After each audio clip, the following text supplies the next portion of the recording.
My absolutely beautiful Leo friends, and welcome to your horoscope for October of 2024, where Leo, this month, the hot ticket item is that we have got a solar eclipse happening in Libra. And this really is like a big deal because we've been working on this for a while. So the thing I like about this eclipse more than any of the other eclipses that we have experienced, and why I think it's a big deal, is because here you can actually see what kind of progress you've made. You know, we have spent the last year working between your third house and your ninth house spaces. So how do you communicate? Things going on with your siblings, discussions that need to be had, focusing on higher beliefs, travel, long range held beliefs, and so your real expansion has hinged on looking at these relational dynamics.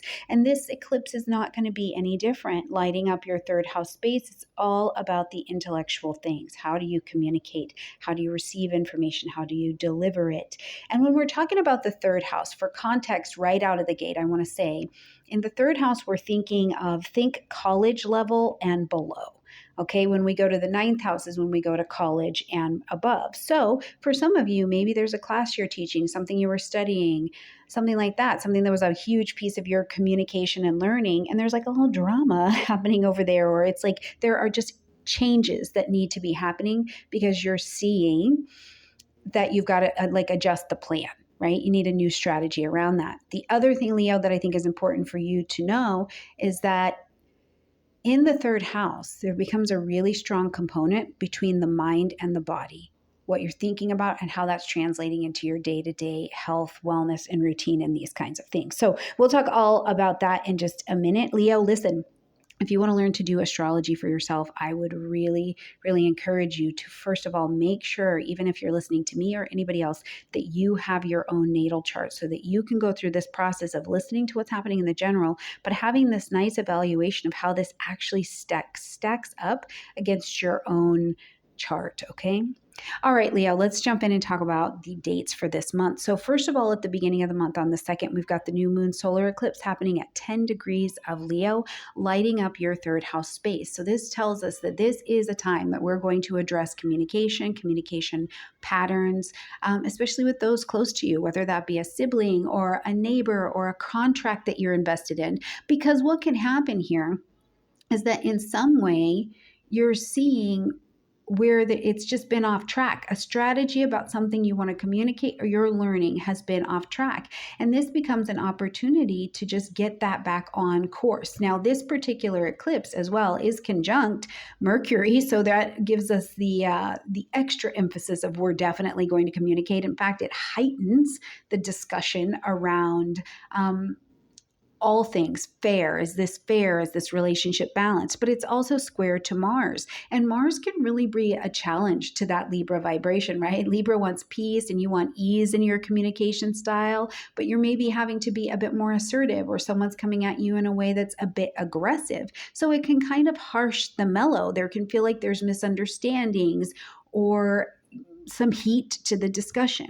So think about it this way. You're planting your seeds of intention for over the next 6 months to take this as an opportunity to refine how you express your ideas, how you listen to others, the contracts that you have entered into, and the language that is around it. Remember, your words mean things, whether you speak them out loud or you're living with them within your own body. When we get to the 9th, we see Jupiter taking a retrograde at 21 degrees of Gemini. Now, this is going to light up your 11th house space where Jupiter has been working for quite some time. And as Jupiter is going retrograde, what we're asked to go back to, or what we're asked to relook at, is first of all to come inward. It is an inward reflective kind of time. There's a lot of introspection, philosophical introspection that comes here. So having to deal with your growth and your development in social groups with your friends, friendship groupings, groups that you're a part of, organizations that you are connected to, social things, social media. But I also say your long range plans, goals, and designs. As Jupiter is here expanding what it touches, what is your real idea about what happiness, growth, development, and success look like to you? But with Jupiter, the only way we can really answer that question is to go to our philosophies that we live by, that we're building our lives on those philosophies, belief systems, religions, whatever it is, and also to our own moral compass. You have to go within and take a look at that and see, where do you have growth? What even defines growth for you? Because you might be out here being whole, successful, Leo, but if you're off your mark, or you don't even know what the mark is, how can you know you're successful or not? Now, I love the retrograde time, because one of the things that my teacher always talked about is that when Jupiter goes retrograde, though it's subtle for some people, for others, they get knocked out of their complacency. They get knocked out of their own ignorance. And I think that that is a brilliant thing, because we don't know what we don't know until we know it, right? And as it's illuminated, we get to see that. Now, the other thing that I think it's going to be really great for is in your social groups, in your social circle, if it's gotten big. Jupiter came into this 11th house, made that thing nice and big. Maybe even you expanded out, but not everybody is for you, and you are not for everybody. So some of these folks got to get cut out, and you'll understand, I think, at a deep soul level, that you will pull in more closely to the people who you're supposed to be on this part of the path with, and you'll surrender those that cannot travel this length of the journey with you, not because they're good, bad, or indifferent, but because they're not a part of the soul plan, and you need to be growing and developing, even if it's in your own healing, maybe it's in your own wealth, whatever it is, and not everybody's ready to do that.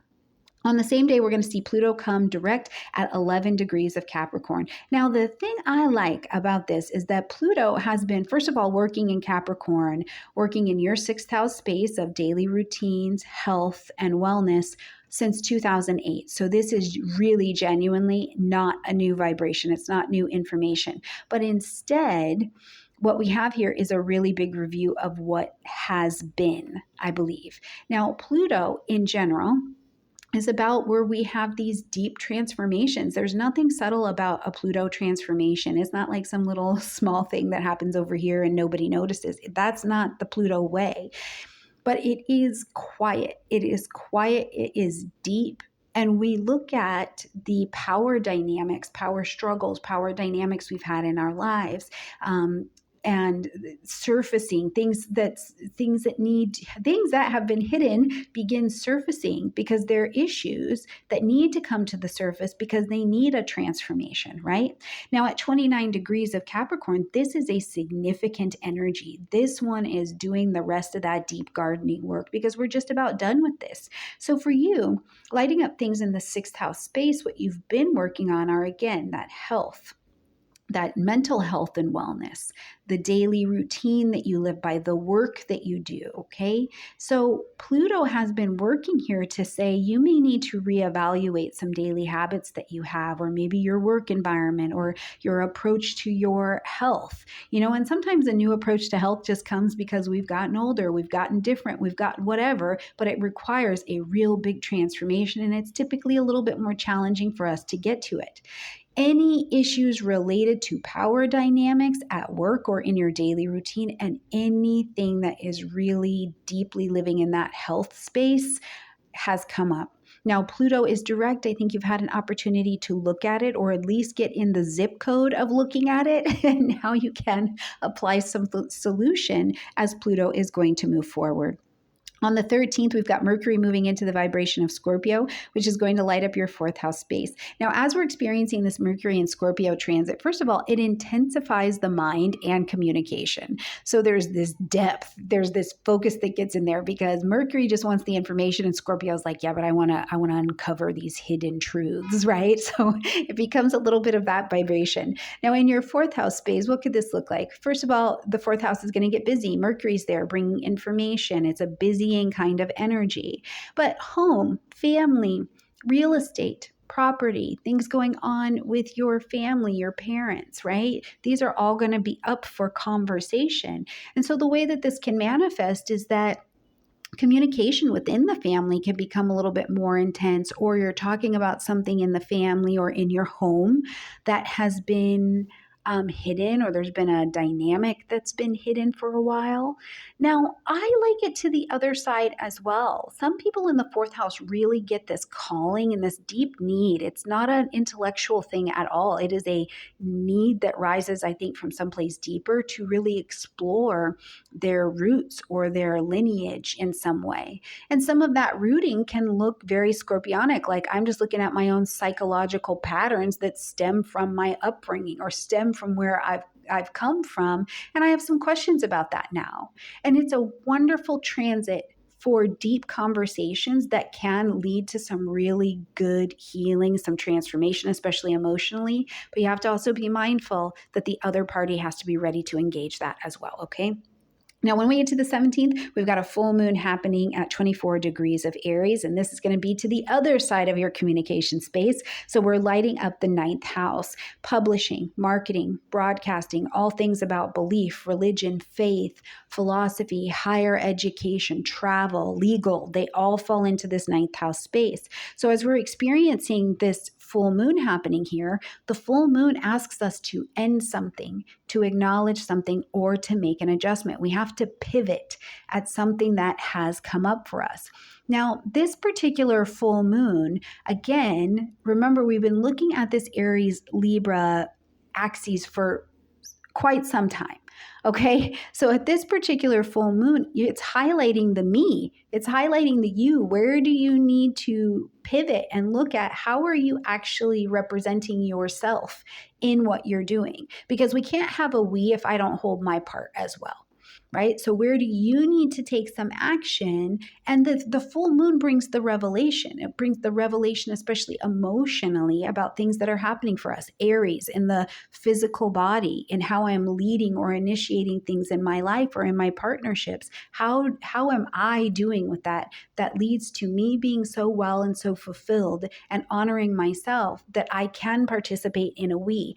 Now, the other thing I want to point out is because Aries is in the body, this is a really interesting dynamic about where are your philosophies and your ideas about your relationship with your own body, Leo, right? Where are you connected to your own body being in a way that allows you to live, move, have your being, and eat and exercise in ways that are joyful and honor the space that you live in? These are some questions I think that will be up for you, but some of the rest of you too. You could be entering into legal battles. Absolutely. The full moon in Aries could have it at the surface and you are ready to do battle. So you have to keep me posted in the chat. I almost said in the chat. in the comment section down below what is happening for you. And for the rest of you who are traveling, let us know that as well. On the same day, we're going to see Venus move into the vibration of Sagittarius. Venus in Sagittarius. First of all, I want to say that yes, Venus in Sagittarius at a base level is going to embody this quest of all Venusian things, love, beauty, harmony, right? All of these things. And Venus is an attracting in energy. So you're pulling, pulling, pulling. So yes, absolutely. Can it bring you love from a foreign land? Yes, it can. Can it bring you love of a foreign land? Yes. Money from foreign resources? Yes, absolutely. This is happening in your fifth house space. So this is joy, pleasure, play. I'm willing to take a risk. I'm going on the adventure of things. But bigger than that, Venus in Sagittarius is driven, fire, by a love that seeks higher truths, that has a bigger philosophical understanding. Because remember, the philosophies are what we're building these areas of our lives off of. So in your fifth house of joy, pleasure, play, children, taking a risk, romance, self-expression, what are your philosophies that you understand here? Because you're building your life on them, and this transit is not going to be content at all with any kind of superficial relationship to this area in your chart, because Venus in Sagittarius wants this area to attract such goodness to it that it's fulfilling and aligns with something that is a greater truth and a greater purpose. So what I love about Venus in Sagittarius is that the love and the beauty and the wealth that are attracted to this area of your life are about exploration. They're about adventure. Your relationship to this area of your chart is the journey, with the connection offering very Jupiterian thing. Sagittarius is ruled by Jupiter. So you get to expand your horizons by learning something, attracting something profound to you in this area of your chart that allows you to open up to this. It's almost a visionary kind of beauty, really. Okay. So you have to let me know what you're expanding in this fifth house area. What are your children expanding? Because they're finding, their own growth. They're finding their own intellectual discussions and spiritual explorations are just, helping them identify who they are, separate, themselves from the parents. Lots of good energy with Venus there. Now, as we're going to close out the month on the 22nd, we see the sun move into the vibration of Scorpio. So as the sun is traveling through the Scorpio vibration, first of all, we see that, we got to have this whole experience already with Mercury being here, busying, readying the area. And now as the sun is here, you're ready to put solution in place. You're really motivated to participate in the fourth house, home, family, real estate, property. So if you're renovating the house, this could be a thing. If you are having deep conversations with your family members. If there's a family member moving in, someone's moving out, relationships are dying or dying off how they used to be and are being reborn in a different way that honors the space of the sun, that is motivated to have things live. So let me know how that is playing out for you, Leos. And really, I hope you have a gorgeous October. I cannot wait to see what happens when I catch up with you in November.